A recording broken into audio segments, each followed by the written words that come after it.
The Democracy Forum is a not-for-profit organisation founded in 2009 under the patronage of Baroness Nicholson of Winterbourne. Its principal goal was to work for the furtherance of democracy, peace and the rule of law in order to counter religious fundamentalism and intolerance in our global communities. In an increasingly fractured world, this goal continues to be the driving force behind all of the Forum's activities. Lord Charles Bruce is the current president of the Forum. Since its inception, the Forum has hosted and co-hosted seminars on a wide variety of topics relating to democracy and human rights across the world. The Democracy Forum encourages academics, students, journalists and other socially and politically conscious people to attend our seminars and to participate in the question and answer session. Details are available on our website, thedemocracyforumlimited.com.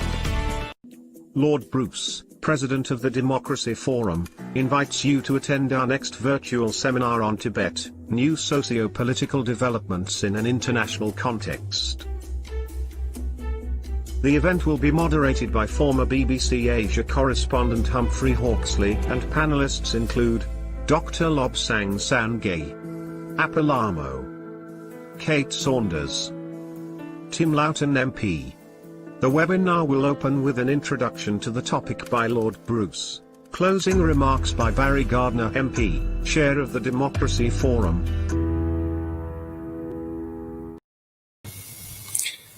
Welcome everybody, thank you for being here.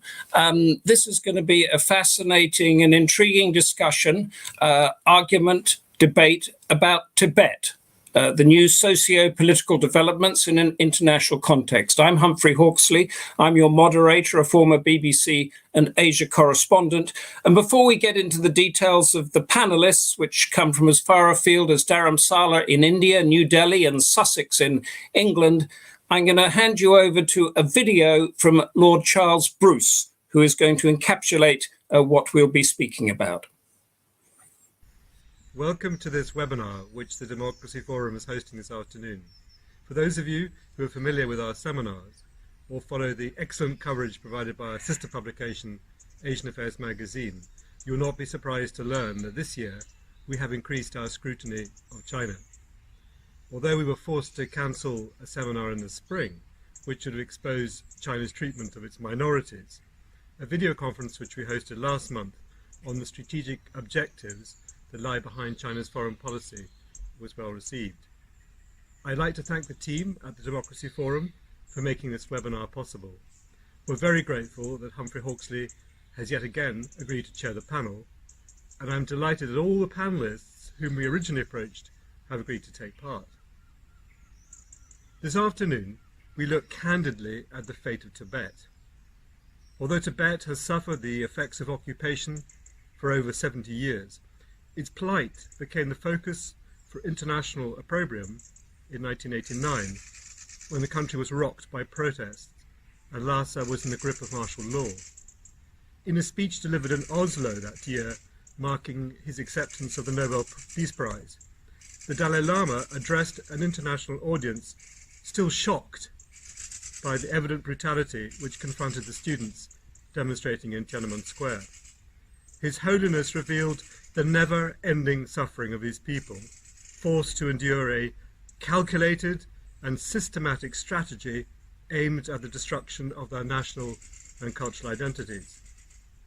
But it's clear now that Tibet has become a model for the apparatus of Chinese state repression, a dystopian process consisting of 4 elements, as The Economist neatly paraphrases: deflecting international pressure, limiting foreign contact, monitoring and interference, swamping a territory's native majority with economic development and internal migration, and blanketing it with surveillance mechanisms and personnel. Indeed, Tibet's experience provides a chilling lesson in this form of coercive and systemic intimidation.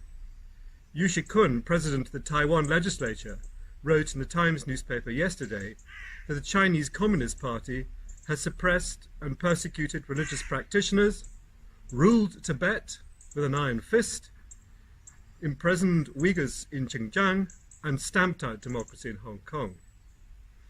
But this year, however, the international community is becoming much more confident in naming and shaming China's treatment of Tibet.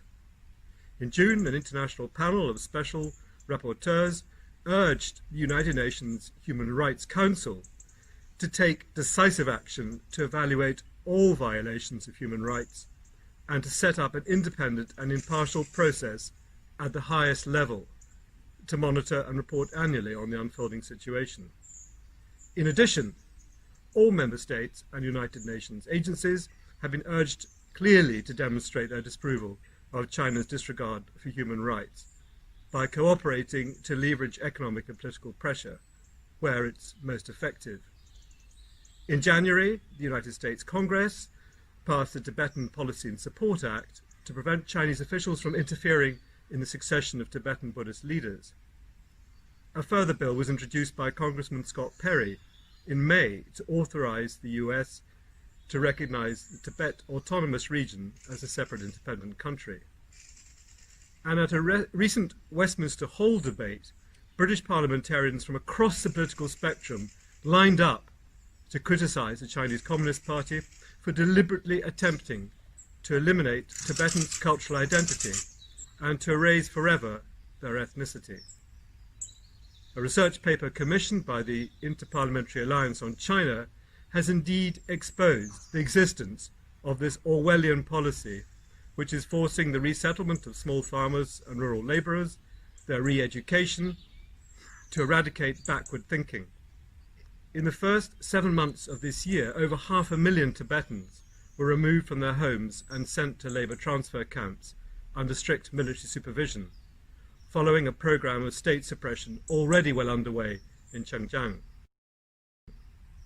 Perhaps the most insidious and mendacious attack on the integrity of the Tibetan people has been the Chinese subversion of their Buddhist faith and systems of belief.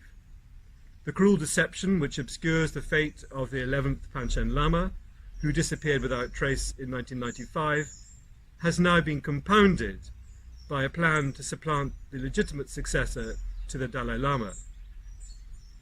In an interview granted to Reuters in March last year, His Holiness observed that although China is a great nation, an ancient nation, its political system is a totalitarian system. There's no freedom. He added, our strength, our power is based on truth. Chinese power is based on the gun. For the short term, the gun is more decisive, but in the long term, truth is more powerful.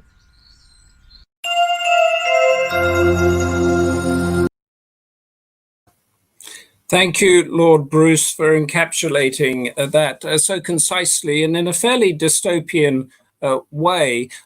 What I've realized is that in the past, as we learn about these flashpoints, as it were, of Chinese expansion and repression, Xinjiang camps, Hong Kong, South China Sea, it seems that Tibet, which is from a previous generation, has sort of fallen off that list, as it were. And I was very glad to hear how much attention is being paid to it. And we're going to look at that now. There's also the Chinese argument that I hope we can address through our panelists here. And I'll try and explain that another way. I was in a group of people and somebody had just driven up from Cornwall here in the southwest of England, complaining about the winding roads and the narrowness of the roads. And somebody said, yes, that's because the Romans never got there.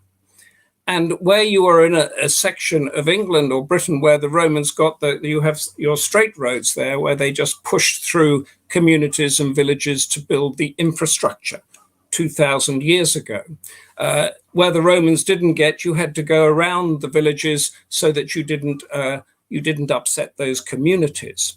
There is this issue, and you'll hear it a lot in Beijing, about modernization, infrastructure building and healthcare, set against what we call repression and the conserving of religion and culture. And that is very much the Chinese argument that we're hearing and that Lord Bruce tells us there is now, and we've all seen it, a pushback against. We're going to be debating all these issues. I have one thing to announce is that Barry Gardiner, chair of the Democracy Forum, Labour MP and former Shadow International Trade Secretary, can't make it for his usual insightful summing up. He's been called to a committee meeting in the British Parliament, but we can live with that. And just to go through the panelists again, I'm going to read from the bottom up. Kate Saunders, who I've worked with over the years on Tibet, independent specialist researcher and writer, will look at the latest trends, but particularly the military-style training and labour transfers that are sort of being associated with what we're hearing is happening in Xinjiang. Tim Lhamo, Conservative MP and co-chair of the Parliamentary group, all-party parliamentary group on Tibet, is going to tell us about the US Reciprocal Access to Tibet Act, which he's going to try to bring into the Parliament here, and the parliamentary discussions that are going on currently about Tibet. Lhamo from New Delhi, the School of International Studies at the Jawaharlal Nehru University, is going to talk about China, social stability and security measures that are being put in Tibet there. And we're going to start with Dr. Lobsang Sangay, who's talking to us from Dharamsala, where the Tibetan government in exile is. He's president of the Central Tibetan Administration. And Dr. Lobsang Sangay is going to start with an overview of what he sees as the current situation in Tibet and the encroachment of China into India and Nepal. So Dr. Lobsang Sangay, the screen is yours. Oh, thank you very much, Mr. Humphrey, for the kind introduction, and Democracy Forum for the privilege. Actually, I'm here at a quarantine center because I just returned from the US yesterday, and this is the Tibetan Administration Quarantine Center. So given the importance of the forum, I am taking part in it. So thank you very much, Lord Bruce, for your kind introduction of the forum. But I didn't quite get to hear you because of the technical issue. And only thing that I heard is that you said Beijing has guns, but guns, ultimately will not succeed.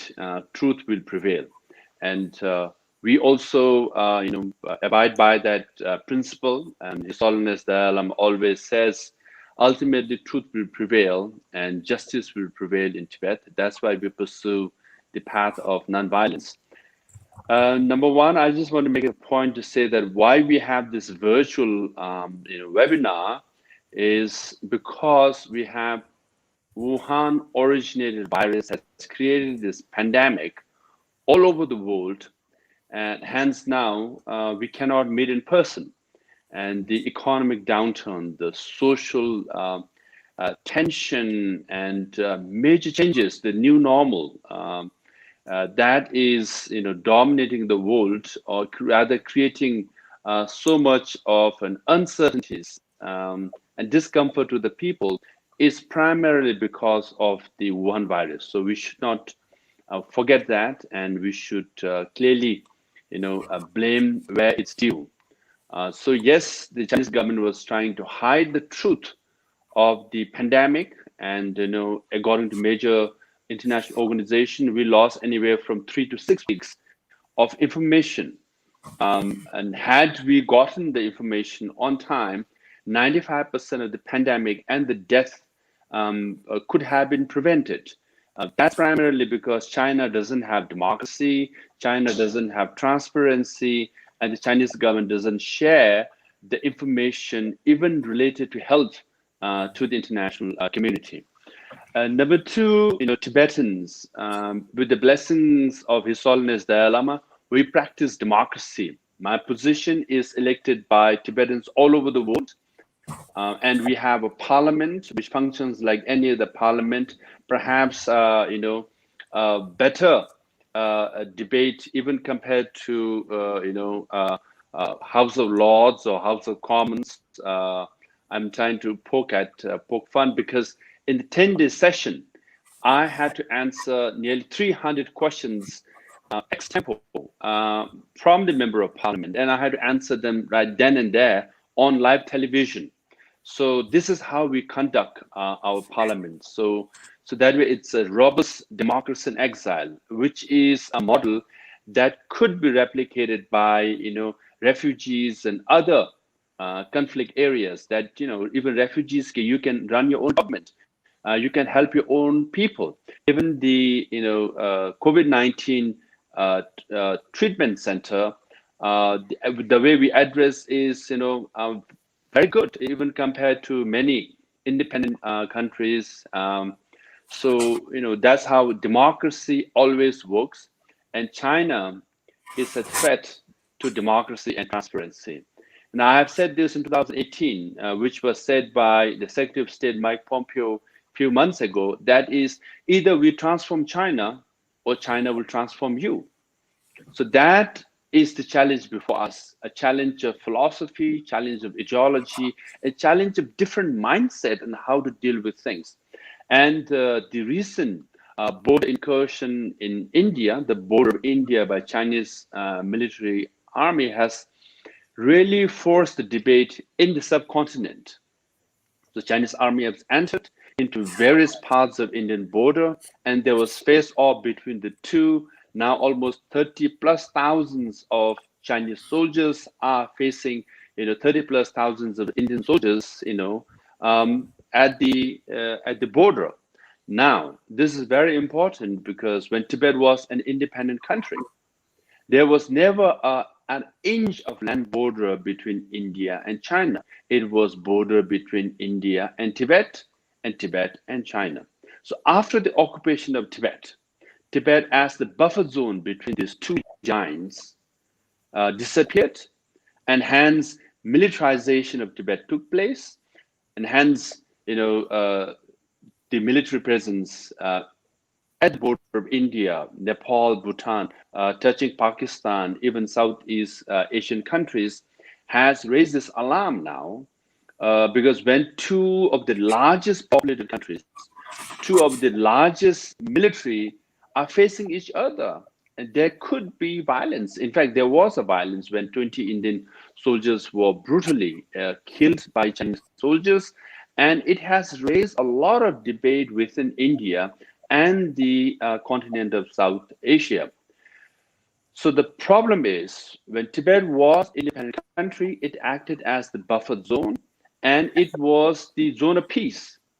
And when Tibet was independent, we had only 75 Tibetan soldiers guarding the border with India. Now, it was a peaceful zone. Now, after we lost our country, the tension that we see in the subcontinent is very real. So hence, unless you address the issue of Tibet, you cannot address the issue of Indo-China tension. Another point, Tibet is a major source of water or rivers for the whole of continent. Actually, the Indus River, Satluj River flow from Tibet to India to Pakistan, Brahmaputra River from Tibet to India to Bangladesh, and Salween River, Irrawaddy to Southeast Asia, and Yangtze River, Mekong River flow from Tibet to China. So it's a major source of water as well. But China has conveniently not signed the UN Convention on Water Sharing, and they are not obligated to share water with people downstream. Now, Tibet is a source of water for 1.4 billion people in the continent. Now, if China controls the flow of water by constructing all these major dams, it affects millions and millions of people downstream, and it's already doing so. So this is also another flashpoint, because we know in Asia, they are facing water crisis. China has, 19% of the world population, but only, 12% of fresh water, which means 7% or 400 or so million Chinese are already facing water scarcity. And the situation in India is worse. Situation in whole of South Asia is very bad, in Southeast Asia too. So hence, it could be another flashpoint. So hence, it's not just the border, the land border we're talking about, also the river as a source of problem. And then the situation inside Tibet is very, repressive. And then I'm sure my colleagues, Kate Saunders and Apo Lhamo will talk more about it. Just recently, Arvind Zen, the author of the report on Xinjiang, 1 million Xinjiang youth or generally population put in.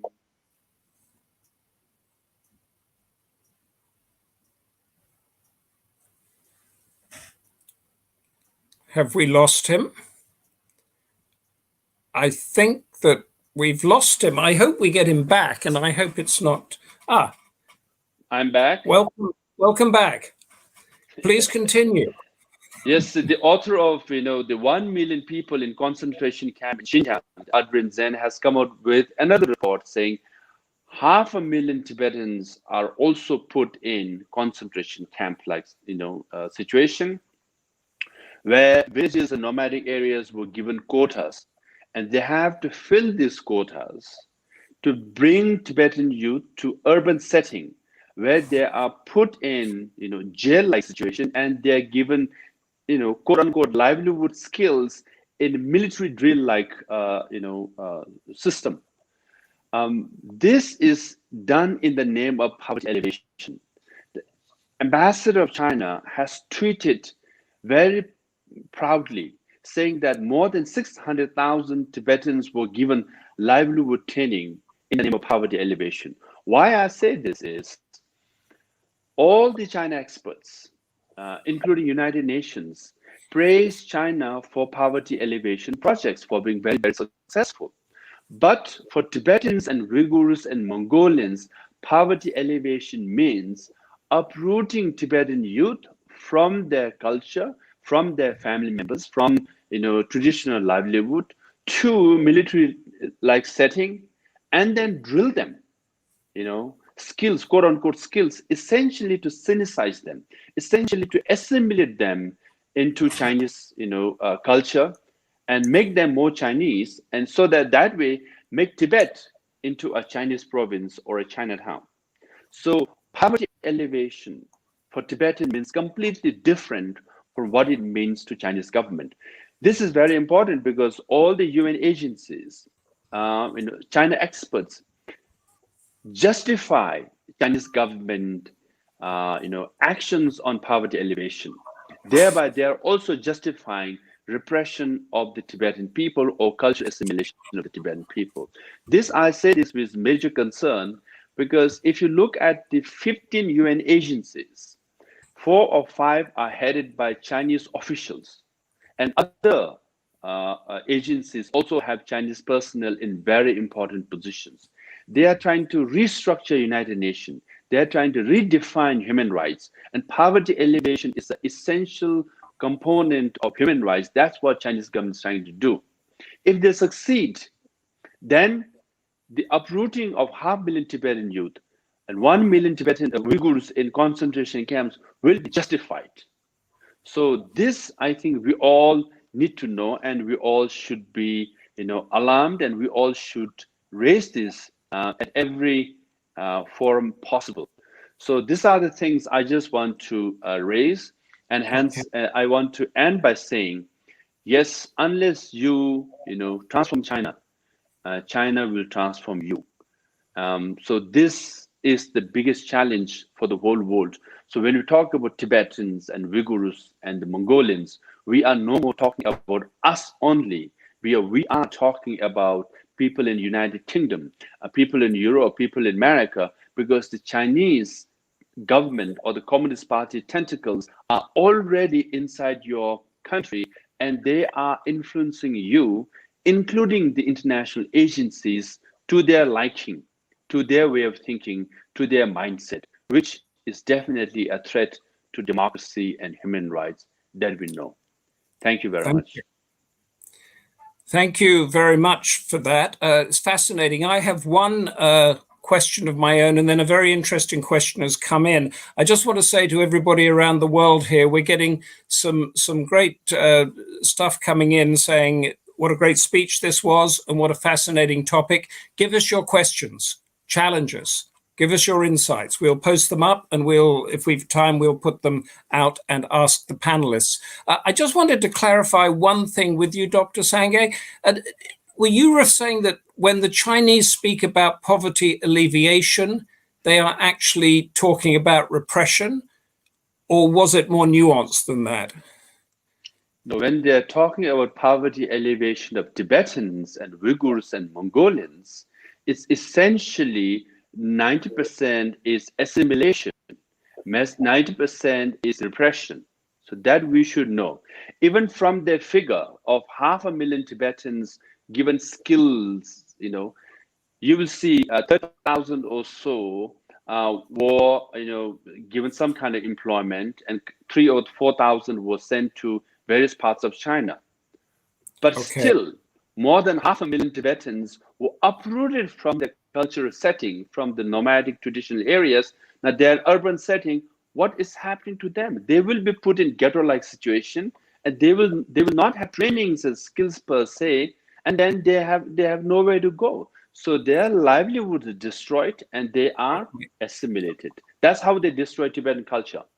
Thank you. One question that's come in from Yutan Funsok. I hope I pronounced that roughly right. Indian scholars and senior politicians are calling out for India to walk away from China's from the One China policy. And just to clarify that is a policy about recognizing Taiwan and not recognizing China, or vice versa. Does your government support the ending of the One China policy? You rightly said, One China policy originated for or because of Taiwan. Now, in recent years, if you look at the bilateral agreements between India and China, India doesn't mention One China policy because at one time, the foreign minister of China visited India, and the late foreign minister of India had a discussion, and the foreign minister of China, Wang Yi, asked for One China policy, and then foreign minister of India said, what about One India policy? And China said, we don't know about it. And since then, India does not mention One China policy in their bilateral agreements. So yes, Taiwan is asking for the review of One China policy. And I would also, support that, and, ask Indian leadership to look into it. Okay, thank you very much for that. I'm going to ask you one more question that has just come in, and then we're going to go to Apu Lhamo, who's going to talk more about the security measures in Tibet and give us some detail on that. But the question has come in and said, and I'll ask it, does any government in the world recognize your government? And obviously, which governments would you like to recognize you at the top there? That's true. We are, CTA, we are known as government exile, and no government formally recognized us. But thankfully, I just came from Washington, D.C., and finally, I was formally invited and entered the State Department and met with the Assistant Secretary, and who is also the special coordinator for Tibetan issues. So for after 60 years, I have entered the State Department. Thereby, the State Department has finally acknowledged CTA Tibetan administration and my office, which is democratically elected by Tibetans around the world. But informally, I do meet with government officials all over the world. Okay, so that's very interesting. Apu Lhamo, could you now take the screen and tell us more about the repression, whatever we want to call it, of China in Tibet? Thank you, Mr. Hawksley. And I also would like to thank Lord Charles Bruce, the president of the Democracy Forum, for inviting me to speak here today. I'm extremely honored, to be able to join with such distinguished speakers, including our Sikyong, the president of the Central Tibetan Administration, Dr. Lobsang, and honorable member of the British Parliament, Tim Loughton, and of course, a well-known researcher on Tibet, Saunders. So My name is Lhamo. I was born in Tibet. My parents and family are still living there. So I follow the developments in my country and hometown all the more closely and with great passion. It is of great concern to me of what is happening in Tibet. To understand what's happening in Tibet, I believe one needs to look at the key policies and measures being implemented by the Communist Party of China in Tibet. So I would like to focus on three such key policies. The first that I'd like to focus on is the securitization policy through intimidation and enticement. And the second area that I'd like to focus on is the various measures and propaganda campaigns being carried out by the CCP to cynicize Tibetan Buddhism, and with special, of course, focus on monks and nuns. And the third measure that I'd like to focus on is the increasing governance and consolidation of Tibet's borders. So the CCP is using both intimidation in the form of massive surveillance systems and control measures on every walk of a Tibetan's life, and enticement, in the form of government subsidies, for example, investments, infrastructural developments, and awards and rewards to create a cooperative, compliant, and stable society. So, in the context of surveillance on Tibetans, surveillance systems on Tibetans, let me give you a little bit of background.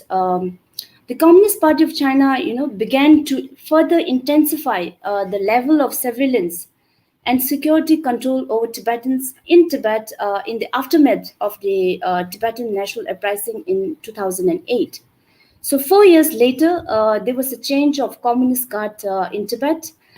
Chen Kun-ko was appointed the new party secretary in June 2011. Now, he is a man, as we all know, is known for his hardline policies. So the first thing that he did after taking power in Tibet is that he rolled out a massive social stability strategy, or shall I say the triple S policy. The first, so there was a massive, number of recruitment in police force to securitize and to maintain social stability in Tibet. So, for instance, between 2011 and 2016, the TAR, the Tibet Autonomous Region Party Committee under Chen Kun-ko employed over 12,000 police-related employments in so-called TAR. In fact, there was a popular joke among the local population in Lhasa, a sarcastic joke rather, that the city is now safer because all the criminals and thieves have been appointed either police officers, police informants, or government agents. So the another layer to the, I would say, to the pyramid of surveillance systems on Tibetans was the development of a grid-style social management system. So in other words, hundreds of what is known as convenience police posts were established with a distance less than 500 meters away from each other. So what this convenience police post does is to keep a check on quote-unquote special risk groups. So these special risk groups includes those having faith or photo of His Holiness the Dalai Lama, those who advocates Tibetan independence, former political prisoners, and for suppressing political dissent, and those who have returned from the exiled Tibetan community in India. So at every block level of these convenience police posts, a fire extinguisher is installed. So any form of protest will invite security forces within 3 to 5 minutes at the scene. And then taxis in Tibet Autonomous Region are installed with artificial intelligence technology, such as facial recognition technology, to scan every passengers that rides in those taxis. In addition to this, level of surveillance system, another form of a system was developed called the Advanced Double-Linked Household System. So this is a kind of a carbon copy of a typical Orwellian colonial strategy. So what this strategy does is it makes natives watch over other natives, meaning Tibetans are made to watch other Tibetans, including their parents, family, friends, and neighborhood. So these are kind of surveillance systems being developed and are still being developed in Tibet to keep surveillance or to maintain social stability in Tibet, and this continues even today.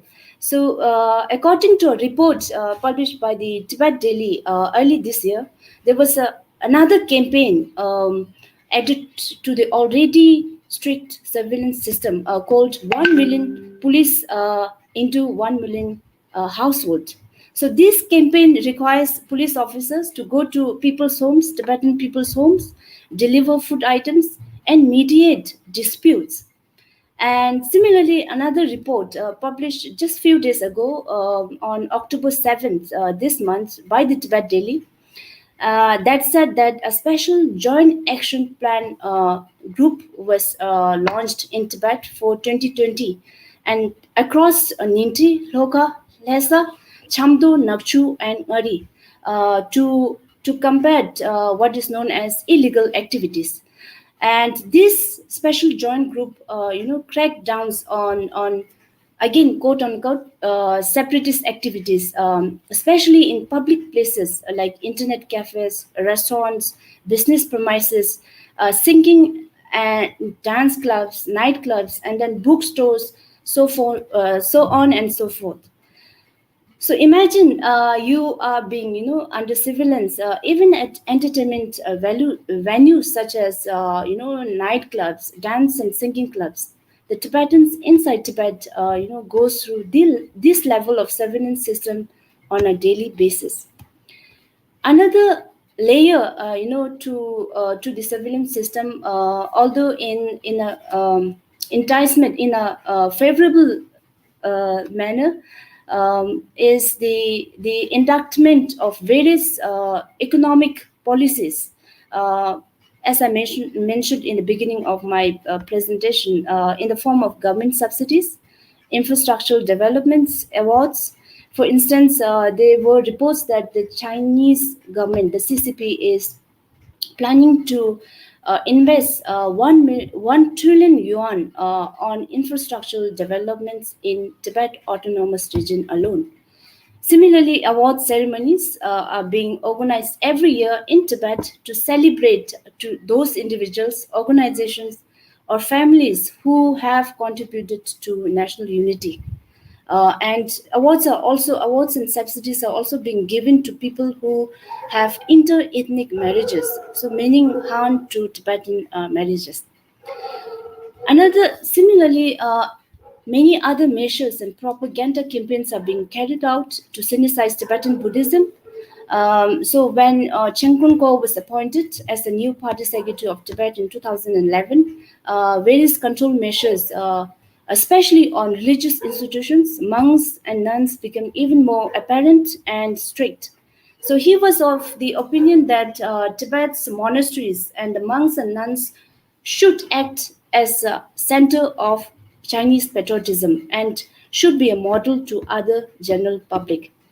So they they have set 4 standards for all the monks and nuns in Tibet to follow, and these 4 standards are primarily to feel grateful to the party, to be loyal to the party, and to work as a bridge between common people and the party, and also to act as a patriotic and law-abiding citizen. So these are the 4 standards that all the monks and nuns should follow in Tibet.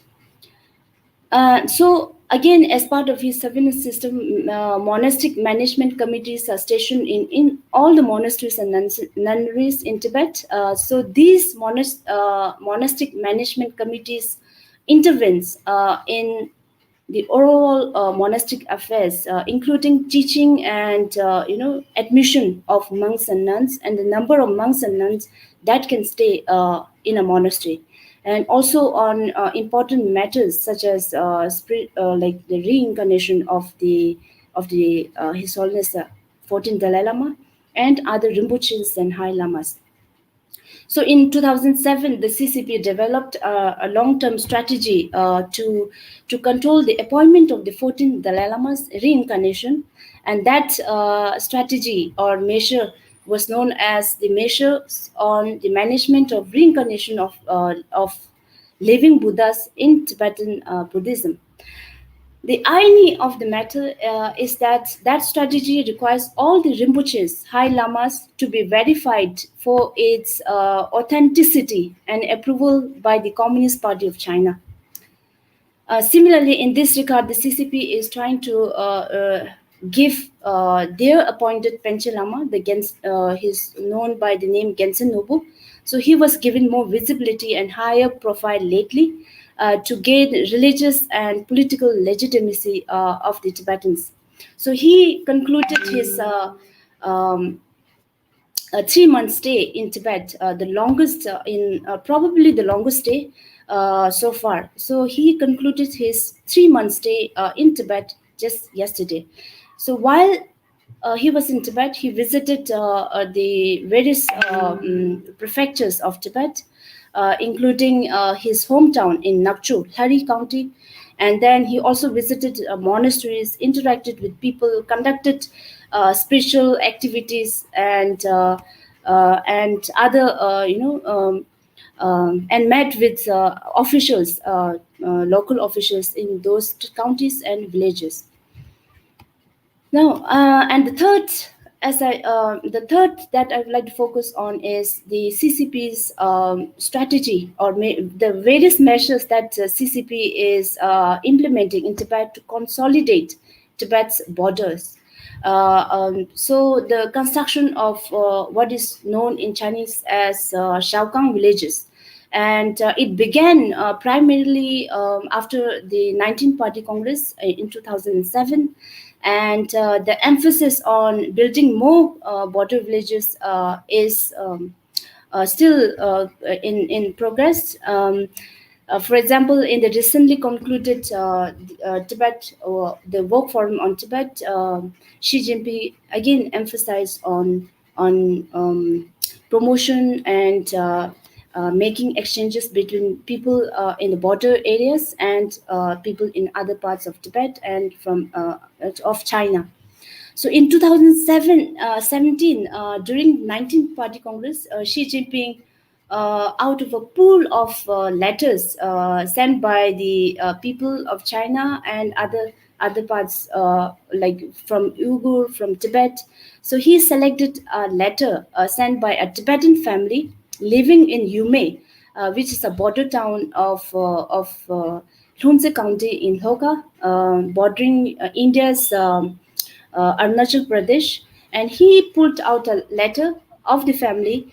And so out of thousands of letters, what drew the attention of the president of China was the family's mention of their role in quote-unquote safeguarding their village, from from India's occupation. So therefore, from then on, the idea of building border defense villages came up to ensure consolidation of border areas and border security. So today, according to the housing and the construction development of the so-called Tibet Autonomous Region, about 628 border villages, especially in border areas of Tibet, Ningti, Hoka, Ngari, and Shikatsi. About 358 villages are already completed. And similarly, they were, yeah.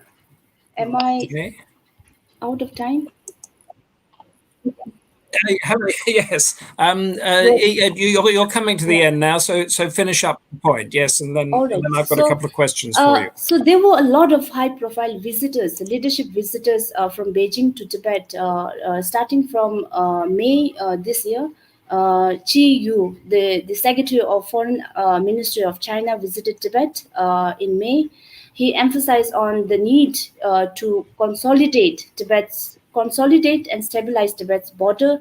Then in July, Wang Yang visited, and then again in August, on the eve of India's independence, Wang Yi visited Tibet. Similarly, other leaders from Beijing, like the vice chairman of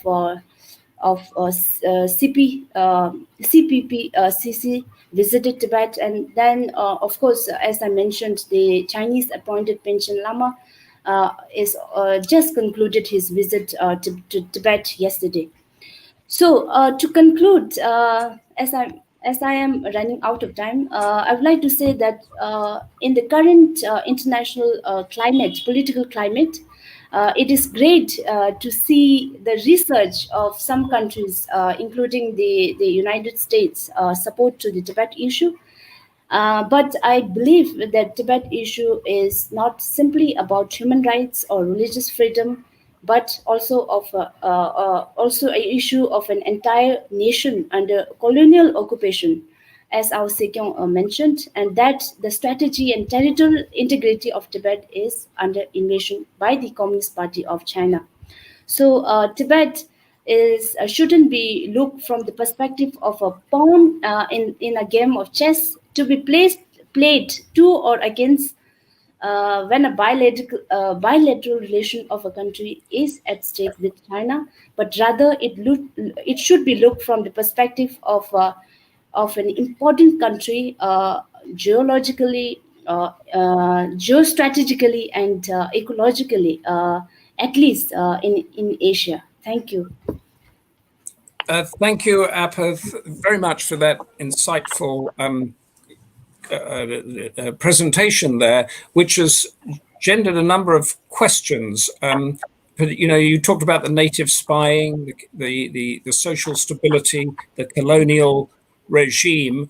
A question has come in here that I don't want you to answer particularly, but I'd like the whole panel to think about, actually. It says, can you compare the brutal mess of the Chinese Communist Party cruelty to Tibetans, to other brutal dictators in the world like the Assad regime, and also to China itself? Are they treating Tibetans that much differently than they treat their own people if they cross that line? But I'd like to ask you a personal question, if I could, before we move on to Tim Lawton. You're in India at the moment, which we're also hearing about as becoming more of a closed society like that. Are you afraid at any time that your sanctuary that Tibetans are giving in India might be cut off if any deal is struck between Beijing and New Delhi on that issue? I think India, since our arrival of our leader, His Holiness the Dalai Lama, and about 80,000 of Tibetans in India, the Indian government has been very kind to provide the settlements, then schools, subsidies on our education and everything. But I would definitely say that that India should make Tibet, the Tibet question, as a core issue in its bi-relation with China, not just in times of when the bilateral relations between India and China is at stake, and then the Tibet issue is being raised in the public domain, as well as so India should keep it as a sort of leverage, as high on that agenda in all its dealings with China. Not just a leverage, it should make in Tibet the Tibet question as one of the core issues in its bilateral relations generally, not just when the issue of when its bilateral relation with China is at stake. So I mean, it should make Tibet as one of the core issues. Okay, and you feel safe at the moment that your sanctuary in India will be honoured? I feel safe. Yeah. Okay, that's great. I'm moving on now to we're going from New Delhi to autumnal leafy Sussex in the south of England, where Tim Lawton, Conservative MP, co-chair of the all-party parliamentary group on Tibet, he's going to explain to us the discussions that are going on in Parliament, which is very important because here is a Western democracy. How important is Tibet in those discussions, and will it have any impact? Tim Lawton, the screen is yours. Well, Humphrey, thank you very much. And thank you to the Democracy Forum for organising this event on a really important subject. And it's great to share the platform with old friends like the Sikyong and Kate Saunders, and really interesting and alarming to hear what Upper Lhamo has just said about the totalitarian and surveillance society that Tibet has become. Charles Bruce stole some of my thunder, but I just wanted to flag up a few of the things that are going on in the UK Parliament that I've been involved in, and the all-party parliamentary group for Tibet, which I co-chair. I think it's been interesting that I've been in Parliament for 23 years. I've been a member of the all-party parliamentary group for Tibet for virtually all that time, and I've chaired it for the last 5 years. And very often one's felt like a lone voice, and when we've tried to raise the subject of Tibet in Parliament, there'll be just a handful of members there flying the flag for Tibet and raising the whole issue of human rights abuses by the Chinese. That's all too familiar. The track record of the now, I think, more than 1 million Tibetans who've lost their lives at the hands of the Chinese since the invasion in the 1950s.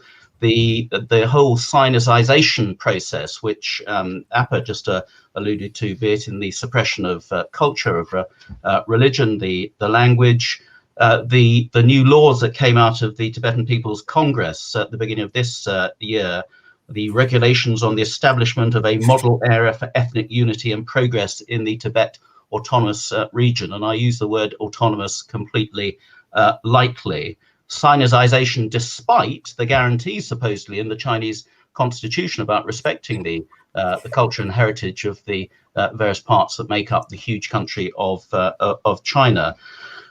We've tried to raise the environmental impact that China is having. The Sikyong touched on the fact that something like 1/3 of the world's population are refreshed from water sources that rise in the Tibetan plateau, and the huge amount of overdevelopment and environmental carnage that is being wreaked there will have big implications, not just for Tibet, for China, but for the whole planet. And so the environmental angle on all of this is really important. And the way that the infrastructure spend that's gone on in Tibet purely as a means of bringing in the Chinese and Chinese industry to completely swamp the native Tibetan population. All that is just hugely alarming, and the suppression of freedom of religion as well.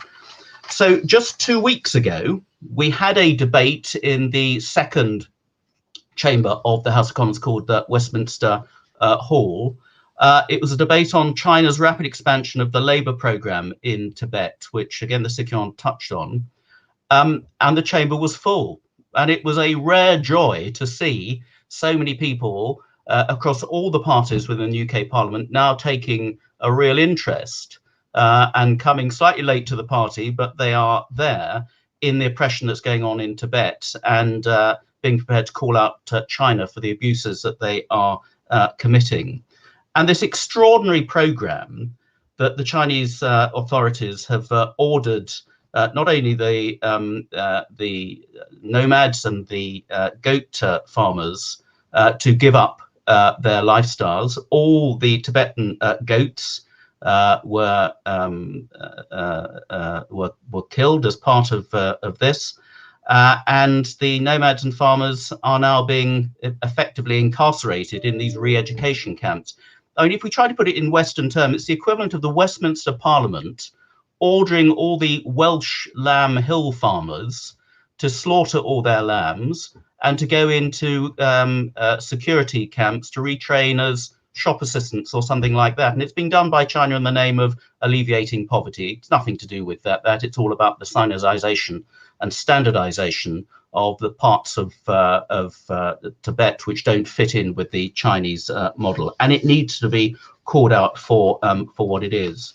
So that was a really welcome debate, but it was just one of many opportunities we've actually seen in Parliament over recent months where the subject of China has come up. So last week, there was another debate on the fate of the Uyghurs. And I think that, more than most things recently, has really pricked up the ears of people. That mass incarceration, now probably well over 1 million, in what is, for all intents and purposes, concentration camps, caught out by satellite images when China tried to deny it. The forced sterilization program of Uyghur women, which I think many of us would make a case that qualifies for genocide under the various UN definitions. And that issue has come up in Parliament a lot and is now coming up in correspondence from our constituents who may not have heard of Uyghurs or even know where Tibet is, but now it's on the radar so much more extensively. And of course, in the UK, with our attachment to Hong Kong, the oppression that's been going on in Hong Kong, the complete disregard for the Anglo-China agreement on Hong Kong for the 50 years after the handover back in 1997, free speech being wiped out, and Hong Kong in danger of going the same way of other parts of central China. And of course, the great cause célèbre earlier this year in the UK Parliament was the role of Huawei, a huge and powerful Chinese company, which has many tentacles in many telecommunication infrastructures around the world, including in the UK. And the government is coming with a new 5G network in the UK, and Huawei was going to be central to that. I'm glad to say, because of, I'm sure, all of the attention that's been given to the human rights abuses, the use of Huawei technology in Xinjiang province for monitoring of the Uyghurs, and I'm sure in Tibet as well, that contract was questioned, and many of us in Parliament threatened to vote against it. And after a lot of pressure, I'm glad to say that the government changed its mind, and Huawei will not be part of the 5G project in the future. So actually, at the moment, hardly a week goes by without some aspect of Chinese oppression, flouting of human rights, and the way they expand their tentacles is coming up in the United Kingdom Parliament. And that is a real achievement. But also, China uses very insidious methods. And it's the influence of China in boardrooms in the United Kingdom and across many other countries as well, where highly paid senior businessmen and women are placed on boards in Huawei and others, taking the Chinese shilling, as we would call it, to stand up for China, but not be prepared to stand up to China on questioning their methods. So we've also raised the whole issue about their influence, not just in boardrooms, but in university campuses as well, and the use of, again, the very insidious Confucius institutes, which they've been much better at calling out in the States, in Canada, where, again, they're wielding great influence and trying to buy influence amongst students and amongst schools, amongst academics as well. And then recently, we've also been raising the issue of the mass protests by the ethnic Mongolians within China, who are protesting about the proposed abolition of the use of the Mongolian language within their schools, the conversion forcibly to Mandarin, the suppression of and closing down of Mongolian social media sites, and so on. And then another issue which we've raised is all about the asset stripping we've seen in so many East African countries in particular, where China comes into poorer developing countries, showers them with money, buys access, and strips the assets. But also, of course, it's beyond just China and Tibet itself, where they've been using technology to intimidate the Tibetan diaspora around the world, the surveillance of social media and the interception of mobile phones and everything to go with it. And so I'm really glad that the UK Parliament Foreign Affairs Select Committee is currently undertaking a study about the Chinese influence and abuse of human rights. And my goodness, it's got an awful lot of material to go through, and that's going to be a very big and important study. And of course, I haven't mentioned there at all COVID and China's influence, malign influence on the road from on the world, and what happened with COVID. So what are we doing about it? Well, one of the things that I think has been really significant was the bill of the Tibet Reciprocal Access Bill, which came into Congress a couple of years ago, was passed cross-party unanimously across both houses with the support of people as disparate as Marco Rubio, the Republican, and Jim McGovern on the Democrat side. And that bill essentially said that if China's not going to allow access to journalists, politicians, diplomats to see, to go into areas where there are human rights abuses in Tibet, then there should be consequences. And Chinese officials should be banned from, in that case, coming into the states if they're not going to reciprocate on that access.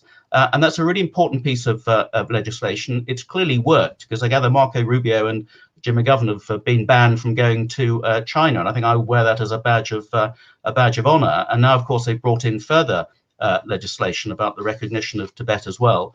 Well, I produced our version of that bill, the Tibet Reciprocal Access Bill, which I proposed in Parliament. It has support of MPs from all the major parties, and it's basically taken that legislation from the states and rewritten it into British parliamentary terms. Now, this is only a private member's bill, it's not government legislation, but I hope that with everything that has gone on and with the influence and the importance of the American bill, we can use it to get the government to perhaps look at adopting such legislation officially. And I think that would send out a very clear message if we have important countries like the States, like the UK, and hopefully a number of other European countries as well, who would adopt similar legislation to make a real point to China that you are being called out.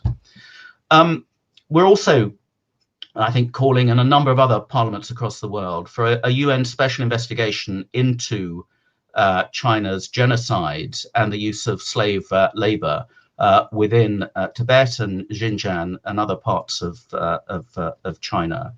And then a really important aspect, which is something which we've again brought in the UK Parliament recently, is the Magnitsky legislation, named after the Russian lawyer who was killed by the Russian government for questioning the corruption going on in that country.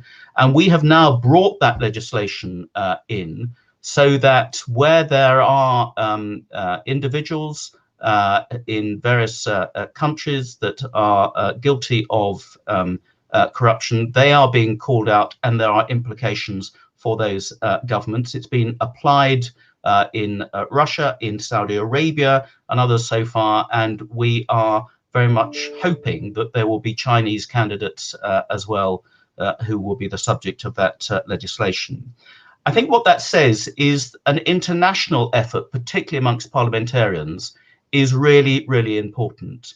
Last year, when the world was in a normal place and we were able to get together, a number of parliamentarians from around the world, including myself and Chris Law, my co-chair MP in the British Parliament, went to Riga and met up with other parliamentarians from around the world to push the cause for the freedom and recognition of the atrocities in Tibet. We signed up to a Riga declaration which requests China to give unimpeded access to Tibet to foreign journalists, scholars and researchers, diplomats and other foreign citizens, including those of Tibetan origin, and calls on China to cease its policies and practices that harm the natural environment of the Tibetan plateau and to resume the dialogue with envoys of His Holiness the Dalai Lama without preconditions. That was the start, I think, of seeing much greater cooperation. And then we've seen it by the recent forming of something called the International Parliamentary Alliance on China, IPAC, including a lot of MPs within the UK Parliament, including myself. And we have been working together across parliaments to bring parallel pressure to bear, to expose some of the atrocities that have been going on. In fact, it was an IPAC sponsored piece of research that revealed the whole issue around the Tibetan goat farmers, and to work together to embolden politicians and governments to call out China for its abuses. So there's a lot, I have to say, that is going on, and it's long overdue and not before time. But only by working together, I think, can we call out China, say that your practices within your own borders are completely acceptable. Your attempts to influence and suppress free speech and tolerance and fair practices across the rest of the world is completely unacceptable, and it must stop. And so, in conclusion, thank you again to the Democracy Forum for giving another platform to allow us to relay what is going on and to hear from some real experts about what is going on in Tibet, and to give assurances to the Tibetan people around the world and the supporters of Tibet that their cause is the cause of all peace-loving, democracy-loving, free speech loving people across the whole world. And they need to be supported, they needed to be defended and protected. And you do that not by kowtowing to China, but by calling out China and standing up to China. And that time is now. That in a lot of material that you managed to get in there, particularly the feeling like a lone voice and less so feeling like a lone voice now. We've had a number of questions, and I'd like to encapsulate them into this one, is that why can the Western democracies not recognize Tibet as an independent nation? Now, we here might know that, but perhaps you could talk us through what Britain has a special recognition of Tibet, and why that would be an absolutely impossible thing to do. It's not an absolutely impossible thing to do, but it is quite a nuclear button. And of course, things have developed over the last few years when His Holiness the Dalai Lama effectively stood down as the political leader of the Tibetan people, and is the spiritual leader of the Tibetan people. And we have a Sikyong with the parliament in exile. The claim for Tibet to be a completely independent country was watered down by His Holiness himself. His Holiness was putting forward a middle way where Tibet would be recognized within China, but absolutely an autonomous, genuinely autonomous part of China, with all its practices and beliefs respected. Now, some of us would like it to be a fully independent country, but in the modern world, if we're to make any progress, then China absolutely wouldn't have that. Britain, of course, does have a unique place, as you've said. Britain had, and we have proof of it, back in the 30s, diplomatic relations with Tibet. People had Tibetan passports or British passports with Tibetan stamps in it. So traditionally, Britain has had a role right back into the 19th century where a rather unfortunate British military group tried to invade Tibet, not very successfully. But we've always recognized that Tibet has always been an independent country. It was never always part of China, as the Chinese now completely falsely try to rewrite history. Well, what is the phrase there, Tim Lawton? Is we recognise the suzerainty, isn't it? Of the suzerainty, yes, a very old colonial world, suzerainty. Yes. Yes, I just wanted to, before I move on to Kate Saunders, you were talking about the Confucius Institutes. And as I was trawling through, researching that the other day, I found out that a prep school called Wrigglesworth Hall, which is Lady Diana's old prep school in Norfolk, was bought a few years back by one of the Confucius Institutes. So they are getting very much into our society and education system. Kate Saunders now has got some slide. She's going to do a show and tell on us about the latest trends and developments in Tibet, military style training, the labor transfers that we've talked about. So Kate Saunders, the screen and the slideshow is yours. Thank you, Humphrey, and lovely to see you again. Thank you so much to the Democracy Forum for inviting me, and to Lord Bruce and my other esteemed panelists. So China has a phrase which it's been using rather a lot recently, and it's telling Tibet's story to the world. And the state-run newspaper, the Global Times, tells us that the party has developed new and creative methods for telling Tibet's story to the world in the 21st century. Inside Tibet, the CCP aims to break connections, tear up cultural roots, and instill the red gene, and they've reached a new level. And this is in the context of a policy arc from the so-called patriotic education campaigns of the 1990s. And just as the CCP seeks to change Tibetan minds, they're trying to change ours too. Maybe Vineet, if you could just hold on that slide for a minute. In a global context, China has used the crisis of the COVID-19 pandemic to wage political, or as the CCP authorities frame it, unrestricted information warfare, which is intending to secure strategic advantage and global preeminence. And China portrays itself not as the country that allowed COVID-19 to spread unchecked for weeks, but as the country that defeated the virus and can now save the world. And to do so, the PRC has deployed a full spectrum battery of tactics using covert and overt means, including disinformation, censorship, spreading conspiracy theories, whipping up nationalism, and seeking to cultivate an amnesia among its own citizens to make way for the acceptance of an official narrative of China's heroic victory over the coronavirus.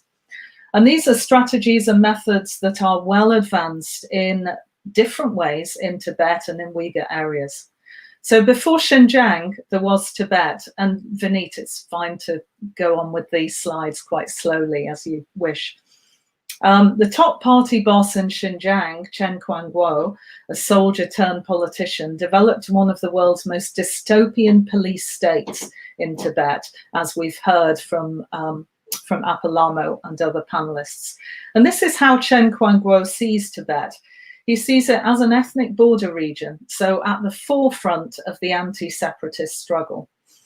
He sees Tibet as the teeth of the storm in the struggle of the ideological realm. Powerful language.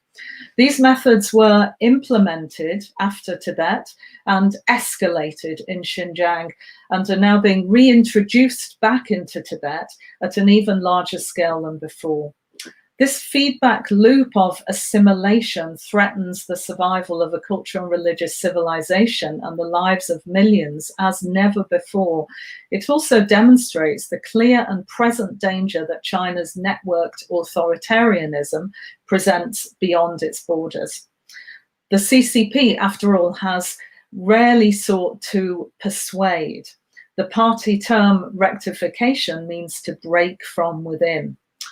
And there's a chilling statement from an official document stating that party's aims in Xinjiang, which also apply to Tibet, are breaking lineage, breaking roots, breaking connections, and breaking origins. There are many reasons for us to pay more attention to Tibet. Tibet is not a marginal issue for Beijing. It's not only regarded as a core issue of the PRC's territorial sovereignty, but also as a matter of China's national security. And it's of increasing geopolitical importance. So China's policies in Tibet emerge from these imperatives, which I'll summarize as follows. They seek to raise the productivity of the core industrial cities of Xi'an, Chongqing, and Chengdu at the foot of the plateau. They're seeking the expansion of mining based on rich resources of Tibet, most notably uranium, lithium, and gold. and in order to fuel China's economic development, and importantly, to address the progressive scarcity of water resources in the north and northeast of China, with water sourced in Tibet.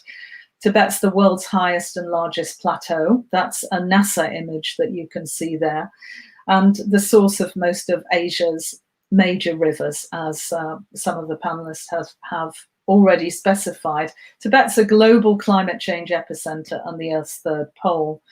Another factor is control over its borders, and coinciding with recent border tensions, China has accelerated construction of the border defense villages that Lhamo spoke about. And that's part of a far-reaching agenda by Xi Jinping to create an advanced, impenetrable security barrier between Tibet and the outside world. So new findings in Tibet that were made public on the world stage by IPAC and by the scholar Adrian Zentz show that the Tibet Autonomous Region introduced new policies to promote the systematic, centralized and large-scale training and transfer of rural surplus laborers, as they were defined, to other parts of the TAR. These slides show Xi Jinping visiting some settled Tibetan villages in Qinghai when he made a trip there a couple of years ago. So in the first 7 months of this year, the region had trained over 500,000 rural surplus laborers through this policy. And China claims that this is part of its poverty alleviation methods, but as in Uyghur areas, the mass programs are accompanied by a major focus on indoctrination, on ideological training, and intensive surveillance. So there are important differences still remaining between Beijing's approach to Xinjiang and to Tibet. So there is the evidence that Tibet's scheme, at present, there is no evidence that this scheme is linked to extrajudicial internment on a mass scale, as in Uyghur areas. And aspects of the labor transfer mechanisms are potentially less coercive. But the new developments also represent an acceleration of policies displacing nomadic pastoralists in Tibet from the grasslands. And that's a massive social engineering program that has been ongoing now for 2 decades. It's reached an advanced stage in eviscerating a sustainable way of life that is uniquely suited to the harsh conditions and landscape of the Tibetan plateau. And China blames Tibetan nomads for the degradation of Tibet's vast grasslands. Maybe we could stay on that slide for a second more. But so China blames the Tibetan nomads for the destruction of grasslands and the environment. But the IPCC and experts across the world, including in China too, disagree. And that reflects a scientific consensus that mass removal of pastoralists on this scale from their land is extremely damaging, because indigenous stewardship and herd mobility are essential to both the health of the rangelands and also climate change mitigation. So policies in Xinjiang can best be understood in parallel to those in Tibet. In 2008, as other panelists have spoken about, a wave of overwhelmingly peaceful protests swept across the Tibetan plateau, and that propelled Tibet to the top of the international news agenda at the time of the Beijing Olympics.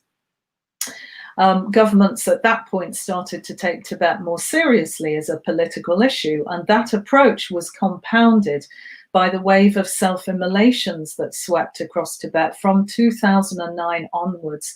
More than 150 Tibetans have set fire to themselves, calling for freedom and for the Dalai Lama to return to Tibet.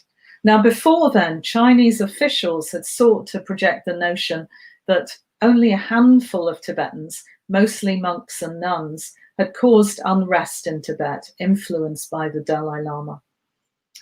But after 2008, as in Xinjiang, an entire ethnic group is now targeted, as opposed to individuals labeled by the control state as so-called extremists. And surveillance technology by one of the world's biggest CCTV companies, Hikvision, was deployed.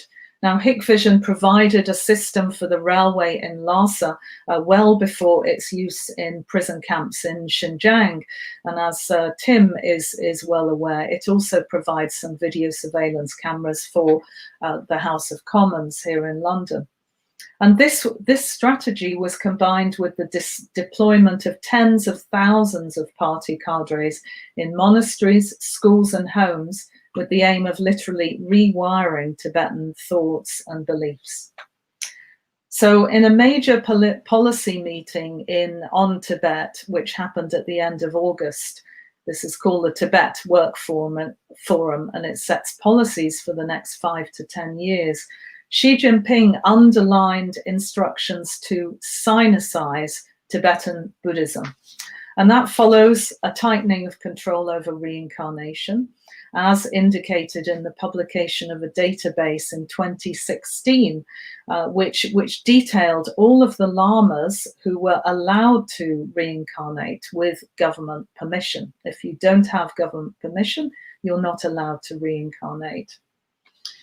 So imagine a life in which your deepest thoughts and loyalties are targeted by the state. And this slide shows the global branded Intercontinental Hotel in Lhasa, which is adjacent to the Gutsa Detention Center, which is one of the most feared centers for the torture and imprisonment of Tibetan monks, nuns, and political prisoners. And in Tibet today, a control state coexists with mass Chinese domestic tourism on the plateau. So Chen Guangguo in both Tibet and Xinjiang presided over the punishment of officials, and as he put it, who have fantasies about the 14th Dalai clique and those who follow the 14th Dalai clique. So even your thoughts are not your own. 2 years later in Xinjiang, a campaign was also launched against two-faced officials who presented a different public and private face to the world, and those who exhibit political disloyalty. And that resulted in the arrest of many prominent Uyghurs, for instance, some in Xinjiang University. But the difference now is that hyper-securitization and militarization are no longer deemed to be enough to control Tibet or Xinjiang. Mass re-education has become an integral element of the coercive new politics. And videos have circulated. Vineet, I wonder if you could show this video now before we conclude with the rest of the slides. We don't know mostly what happens in the vocational training camps or in the re-education centers that are across Tibet, these new party building facilities. But a rare video which emerged a couple of years ago from Tibet showed a group of nuns in military fatigues, and they were nuns who had been apparently expelled from the major Buddhist institute of Larangar. And here they were singing songs in honor of Chairman Mao. And I don't know if you have that video there. Tamaranzo Nechar Vela Chungwe Larong Gar Gumpanam Torshik Tawatan Tawatan Ane Zumanam Jinsong Che Jamike Tene Chawang To Makche Yo Tene Mag Jondarte Matsebe Tene Peda Jani Chikjor Yinshi Look at the Rawan Mebetone Chawang Tone Lady Chuk Tade ke tone pela kangi mabojin the degendo tene khasan yechar de medote tene jamne tene koran sawa. Thanks, Vineet. And maybe if you could just leave that slide up and I'll make the concluding points. So the obsessive party mantra of ensuring so-called stability has come to mean something much more than total compliance to party diktats and the crushing of all dissent. It now also refers to the creation of a society in which dissent is not even thought about, as ideas that differ from those of the party state are seen as the root causes of instability. Xi Jinping has reinvigorated ideology to an extent not seen since the Cultural Revolution. And China watcher John Garneau commented that politics isn't everything, but there's no country on earth where they are more omnipresent than in China, with the exception possibly of North Korea. And there is no political system that is as tightly bound to ideology as the PRC. So there has been a real shift in both the institutional and the policy direction emanating from Beijing on Tibet. And what is happening in both Xinjiang and Tibet is the leading edge of a new, much more coercive ethnic policy under Xi Jinping's new era of Chinese power. And it is one that seeks to accelerate the political and the cultural transformation of non-Han ethnic minorities. Every policy now aims towards the evisceration of what is distinctive and unique about Tibetan and Uyghur identity. And of course, no one, Tibetans or Uyghurs, feels safer as a result. If we look at the area where Tibet has traditionally wielded influence beyond its borders for centuries, that is through Tibetan Buddhism. The identity and loyalty to the Dalai Lama goes deep, and the CCP knows it must too, to counter that. So the demonization of religion and the Dalai Lama underpins China's Tibet policies, and hence the 5-year plan of Sinicizing Tibetan Buddhism in Tibet, Islam in Xinjiang, and religion across the PRC. Can Tibetans hold their ground? There is every evidence that despite these efforts towards breaking the lineage, breaking the connections, breaking the roots, that they are succeeding in numerous respects in claiming and maintaining a space in which to protect their cultural and religious and national identity. A new generation is reimagining, redefining what it is to be Tibetan. The power of Tibetan Buddhism to transform is now set against the zealous, cult-like ideology of the CCP party control state. While the resistance was visible in 2008, it is far less so now, and perhaps you can show the concluding slides. Tibetan historian Tsering Shakya has written of a Tibetan term meaning smile in the face, fire in the belly. China's state media shows singing and dancing Tibetans and Uyghurs, and they depict Lhasa as the happiest city in the whole of China. And that's aimed at showing the smile on the face of Tibetans. But resistance can take many, many forms, and the fire in the belly is not always visible. The acts of turning away or not giving face that are implicit in the Tibetan term for resistance represent a refusal to recognize something that they believe is not scarcely worth recognition, despite the demands of the powerful state for demonstrations of submission and compliance. And I'll conclude there. Thank you. Thank you, Kate.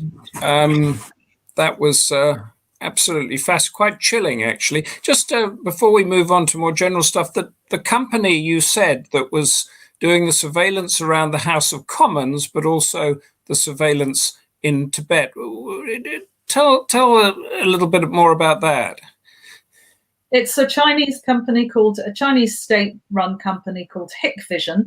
And one of the slides early on, I probably should have included it later, showed how it can distinguish in its facial recognition system between ethnic minorities and Chinese Han people. And it's a It's a huge company, very influential. It has cameras not only in Parliament, but also in shops like Tesco's in the UK, although, of course, the purpose in Tibet and China is much more sinister.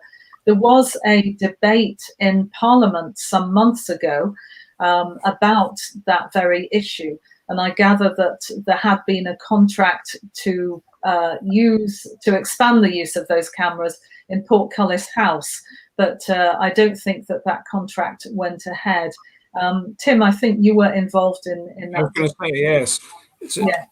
Tim Lawton, do you have a view on this? I don't think it has gone ahead, and you've reminded me, I must catch up on that. Yeah, my view is we know how China uses technology for surveillance purposes. Once they're in a telecommunications infrastructure, they make an awful lot of mobile phones that people in the West use, and they produce CCTV equipment as well. And I'm sure it's doing rather more than it's supposed to do. And in your view, these cameras should be now changed around Parliament, Tesco's, and they should just be put out because of what they're doing, or should they? I can't speak for Tesco's, and I'm not sure what secret data they're gathering about the frozen goods section in the stores. But certainly in Parliament, they should have no place. What I'd like to do now, thank you everybody on the panel, is try to separate this out into two issues, really. We've heard a lot about the Tibet, the poverty alleviation, the repression, and the dreadful, the Kate and Appa, these general scenarios that we saw from them. I would like to start, I think, by asking but Dr. Lobsang Sangay, because you are the Tibetan government, two things really. One, how much do you think Tibet is being treated differently to other places in China, Xinjiang's one, but also the Han Chinese places that might be seen as a threat to the Chinese Communist Party? And secondly, if you could dovetail that, if Tibet was recognized as a free nation, but you know that you're squeezed between India and China wouldn't like it at all, how do you think you would be able to survive as a government of an independent Tibet? Number one, I think the discrimination against Tibetans are very clear. Tibetans are treated as second-class citizens.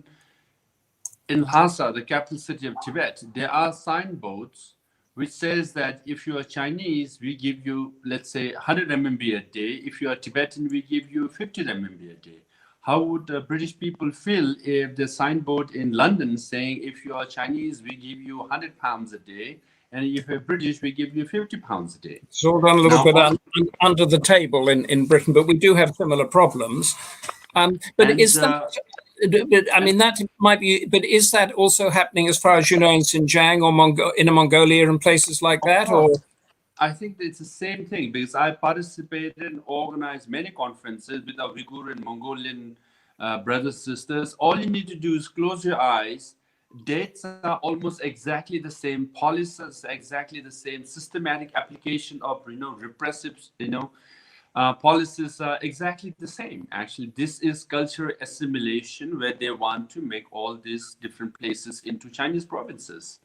So, for example, let me give you an example. If there are 20 staff members in one department in Tibet Autonomous Region, if 2 are Chinese, 18 are Tibetans, they all will communicate in Chinese language whenever they have meetings, even though 10 Tibetans don't speak Chinese, don't understand Chinese. So this kind of force, culture or language on Tibetans are palpable. In Lhasa, a capital city, perhaps 95% of shops and restaurants and hotels or small businesses are owned or run by Chinese. Okay. So that kind of discrimination are blatant in all, Uyghur area and Mongolian area and Tibetan areas. Now,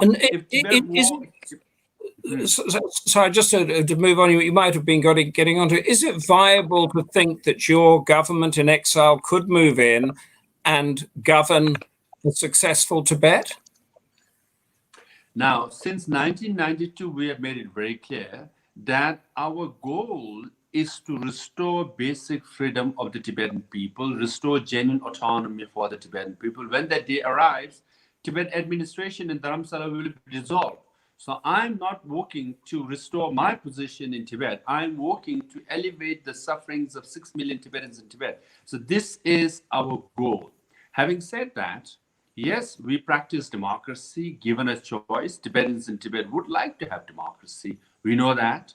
And if Tibet, were an independent country, of course we can govern ourselves. Nepal is a landlocked country. Bhutan is a landlocked country. There's Mongolia is a landlocked country between two giants, but they all are doing fine. And for, thousands of years, we ran our own government. When Tibet was free, we had our own postal system. We had our own judiciary. Not even a single case from Tibet went to China. And, we had our own system.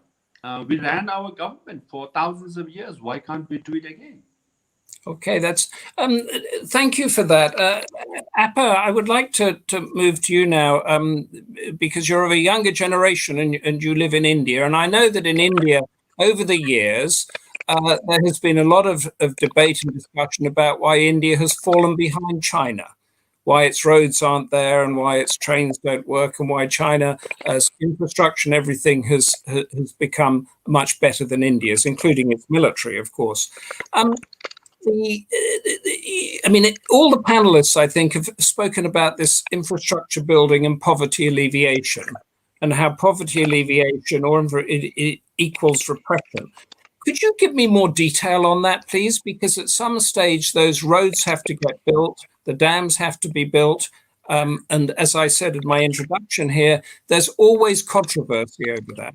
So why is Tibet an infrastructure building and a poverty alleviation different to anywhere else in the world? Okay, so infrastructural developments, including roads, railways, and hospitals, schools are important to any country. But I think one needs to look at whom those infrastructural developments are benefiting for. For instance, in Tibet, the Chinese government has built this the railway line from Kumbu Gyamda to Lhasa, and now they're planning this railway line from Sutran to Lhasa, then Lhasa to Shigase. And the purpose of all these infrastructural developments, also mostly in the name of poverty alleviation, that they're trying to achieve by 2020, is primarily to benefit the Chinese government and to give employment to Chinese people, and they are bringing more Chinese. Does it do nothing good? Is there nothing good about it at all? Is it a repressive lever, or is it mainly for the Chinese government? Yes, mainly for this, but does it help the Tibetans in any way whatsoever? Of course, they are Tibetans who have benefited from them, but then one needs to ask what kind of, if you have economic development, do you have political, civil, and religious rights? And also, I'm not denying the fact that there are some Tibetans, especially as I mentioned in my presentation, that there are rewards and awards be given to certain group of Tibetans for being police informants, for being government agents. In that case, they are more, benefiting more than the ordinary Tibetans in Tibet. Just to get back to Dr. Lobsang Sangay, could I just come into you very quickly on that? Is if you were running Tibet at the moment, would you cancel all these infrastructure projects? What would you do with them? Of course, development is necessary. We welcome development, but development for whom? If 90% of the shops, hotels, and restaurants in Lhasa are owned by Chinese are benefiting. So it all started with one road connecting China to Tibet. So in 1950s, Chinese government said that road will lead to progress and development and benefit Tibetan people. Right after the road was constructed, the tanks came, trucks came, guns came. That's how they occupied our country. Now, where is that one road? That road has led to 100 roads now, mainly, going towards our natural resources, gold, copper, uranium, you just name it, lithium. 70% of lithium of China comes from Tibet, Sorry, which is made could of... you name, because many of our viewers and listeners here would know, could you name one infrastructure project that needs desperately to be built for the Tibetans that isn't being built? Oh, yes, and roads, railways, airports are all welcome, but they should be used to benefit Tibetan people. Railway lines should not... Could you name one specific project? I'm sorry to interrupt, from going from one particular city to another, or an airport, something that is not being built that the Tibetan people, as you say, need. Definitely. I mean, for example, monasteries are not just when Tibetans voluntarily build themselves, in the case of Larungat and Yashingat, but they are demolished by the Chinese government, right? So if you look at the Yashingat nunnery, you can Google the photograph, half the Yashingat is gone, right? So what we are trying to say is what Tibetans, build something for themselves are demolished, whereas other things that is built are, for the benefit of Chinese people. Okay, thank you. Tim Lawton, we're getting a lot of questions in about democracy and human rights and what Britain can do and what Britain in liaison with India could do.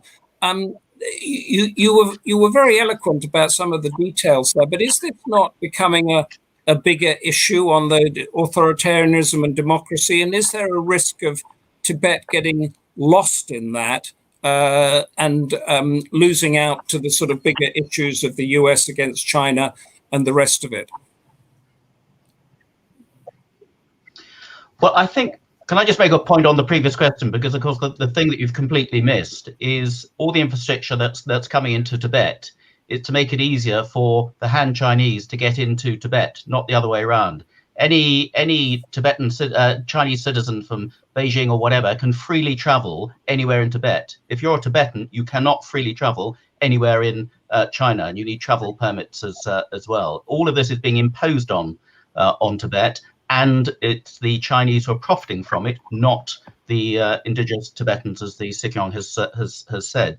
But in terms of the bigger issue, I think for many of us, Tibet is deeply symbolic about the way that China operates and the way that cultures can be oppressed. And when you suppress the language, the culture, the heritage, then you are trying to take over that country's soul and destroying that country. And we saw that, to quote another example, what ISIS was trying to do in Syria, when they were destroying the culture of that country, a heritage-rich country. Then you take away the soul of the people, and that's what China has done there. Okay, there's big geopolitical battles between communism and capitalism and China and America, but I think Tibet is probably the biggest single example of where a peace-loving group of people, a nation as it was, are having their freedoms snuffed out. What can we? Sorry to interrupt. What can, I mean, you've listed a lot of things there in your presentation, but what can we practically do about it? I mean, there's the sanctions legislation that's coming in, but and also, can we, Britain, be more nimble on this or forceful on this outside of the EU? And where does our voice stand in this sort of global pushback against China and supporting human rights and democracy? Sure, I think we have got a role to, and I'm not going to go into the whole Brexit thing, but it was very interesting how the EU caved in to China over attributing the sources of the COVID epidemic, and they have rolled over to a lot of censorship there. We mustn't roll over. Now, the problem is, of course, that because of Chinese investments in the UK, as they have in so many parts of the world, and a lot of jobs that rely on Chinese markets, governments, local authorities, businesses are scared to speak up. But let's remember, we have a huge trade deficit with China. Ultimately, we are China's customers, and so we have to insist. Just as there's a big debate going on at the moment about the agricultural standards of food imports that we might come in trade agreements and animal welfare. Well, absolutely. Why are we not insisting on human rights practices, labor practices, where many of the things that we're importing in this country are produced by slave labor? We should call it out. We need complete transparency, and we shouldn't trade in some of those things unless that transparency is there. We should say to China, we are not buying those goods anymore, and we want to be able to inspect the way some of these things are produced. Hence, the basis of my bill that there should be reciprocal access. Yeah, so that's a very, very interesting. When will that bill likely see the light of day, if it does? Well, it won't become law in itself, but because it's a private member's bill, and it rarely happens. But by having it on the parliamentary radar, we hope that the government may adopt it within legislation, human rights legislation, in the same way that the American government did as well. So it's an irritant on the parliamentary timetable to flag it up and to make sure that the government take notice of it. And keeps the conversation alive. Saunders, you've been tracking this for many years, I know. And how would you say the ebbs and flows of interest and impact have done? And can you name anything that's actually changed or lessened Chinese policy on Tibet? Can you see any light at the end of the tunnel? Yes, with the Tibetan people and the strong sense of Tibetan cultural religious identity. And I think it's true that the CCP state reaches deeper into people's private lives than ever before. And we are seeing an acceleration in every sphere of policies that seek to challenge and eviscerate even Tibetan identity. But at the same time, we are seeing Tibetans inside Tibet who are in very subtle ways or practical ways holding their ground.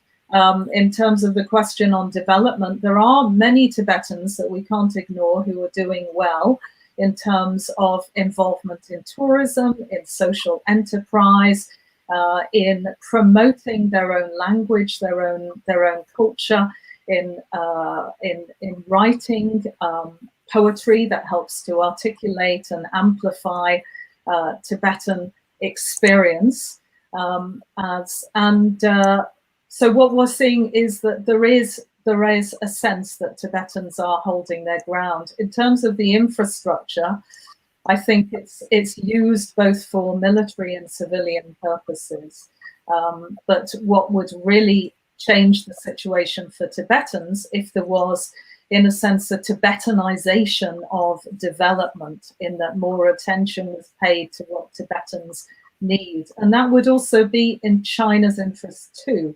Xi Jinping says he wants an ecological civilization. And so that Tibet is very important to the planet, to the global environment. That fragile ecosystem up there on the high plateau is a climate change epicenter and of great geopolitical importance. So Tibetans who are working at the grassroots to protect and preserve their wildlife, their environment, that needs to be supported, not rolled over by these accelerated strategies to undermine. At Lhamo, we've got a couple of questions coming in here, which I'd like to put to you. The Tibetan issue, as we know, has been going on now since the 1950s, and there have been new generations have come up. The passion, the mindset, the loyalty, whatever you want to call it, to being a Tibetan, has that changed at all, or are the younger generation of Tibetans equally determined to keep their culture and heritage going, or are more and more of them going over to join the secret police or Chinese society and that kind of life? What's happening there? the sense of Tibetan is even among youths. Or, for example, I came from Tibet when I was 9, and I am involved in the Tibetan freedom movement as much as the elder generation of the Tibetan society are. So I wouldn't say, although they are Tibetan youths going for more greener opportunities, but their sense of Tibetanness and their sense of Tibetan identity is as strong as ever before. And I wouldn't say that they have, kind of detached themselves from the Tibetan freedom movement at all. So I would say they are very much a part of the Tibetan freedom. In fact, more. If you see in the Tibetan diaspora, global diaspora, the youth, the involvement of Tibetan youth have become more stronger than, say, 5 years ago. So I would say Tibetan youths are very much part of the Tibetan freedom movement. Okay, thank you. I just want to, we're running a little bit out of time, but I'd like to ask you, Apple, and I'd like to go around the panel very quickly to bring out a crystal ball, because China is now very much in our minds, much more, as Tim Loughton was saying, than it was a few years ago. Where do you see Tibet's hopes or its fears over, say, the next generation, the next 25 to 30 years? Do you feel it might change at all? Or do you see that we could still be having those same discussions then? Appa, could you answer that very briefly first up?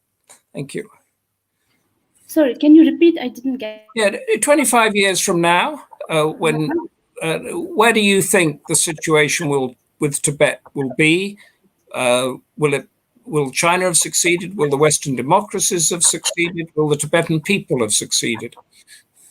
Well, what goes up must come down, right? The CCP may be a powerful economic power now, but every regime, nobody expected the Soviet Union to collapse, or nobody expected the German wall to fall, the Berlin Wall to fall. So similarly, I think China cannot stand as it is, in terms of economic power today, after, say, 25 years later.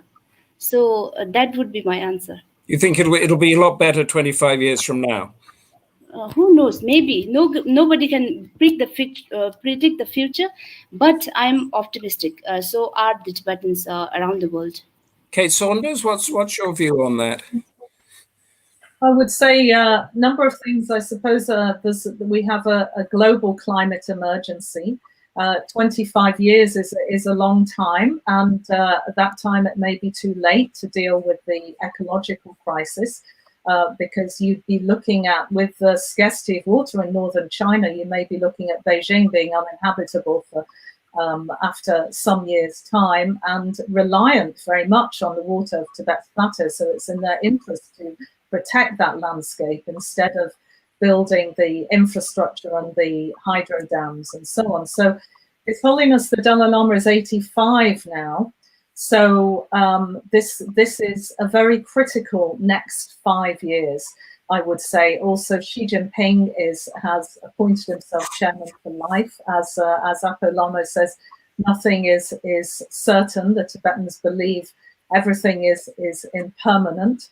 But the next 5 years are crucial to how this momentous struggle between the CCP and a new generation of Tibetans adopting more creative means to defend their identity.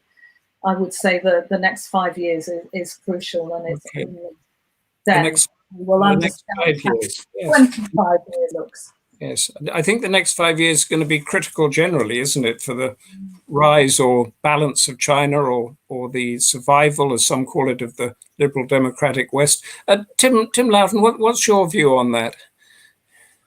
It's a big question. I agree with a lot of what Kate said. I think there are three factors here. If you think that it was just over 25 years ago, the Soviet Union was still almighty, and who would have thought that superpower would have imploded as it did, and it was eventually, effectively, it went bust, which was what undermined it, and that pressure for democracy amongst young people. China is hugely powerful. It has tentacles throughout the whole globe in terms of economic investments and industrial investments, more so perhaps than the Soviet Union was. But I think two key things are, as Kate has just said, the environment. I mean, China cannot live in an environmental bubble. The environment has become, post-COVID, the biggest challenge facing the whole planet. And if China does not do its bit, and Tibet is absolutely crucial within that, it will be called out.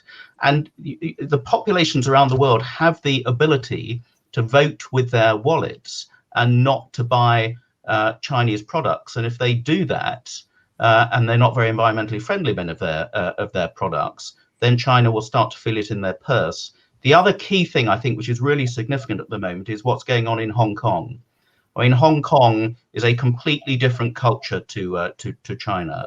Hong Kong has been part of the capitalist West, innovative international markets, outward looking. If they try and completely suppress Hong Kong to the state that they have done and are doing with Tibet and the Uyghurs and everybody else, it will be hugely more significant. And that could just be the straw that breaks the camel's back. So what they do with Hong Kong is going to be hugely significant. Remember, it's only 23 years ago when they brokered that deal with the UK and took over Hong Kong. It's taken them less than 25 years to completely renege on that. Things can turn around in 25 years or less. Yeah, that's interesting. So we've got the Kate's 5-year thing. We've got the Hong Kong, which could all happen there. Dr. Lobsang Sangay is the president of the Central Tibetan Administration. And in the absence of Barry Gardiner, who usually sums up these things, can I give you the last word? If you could tell us what you might have learned from this discussion, and give us a thought for the next few years forward, as I mentioned. Thank you, Mr. Humphrey. Actually, we are Tibetans. We believe in law of karma. So what goes around comes around.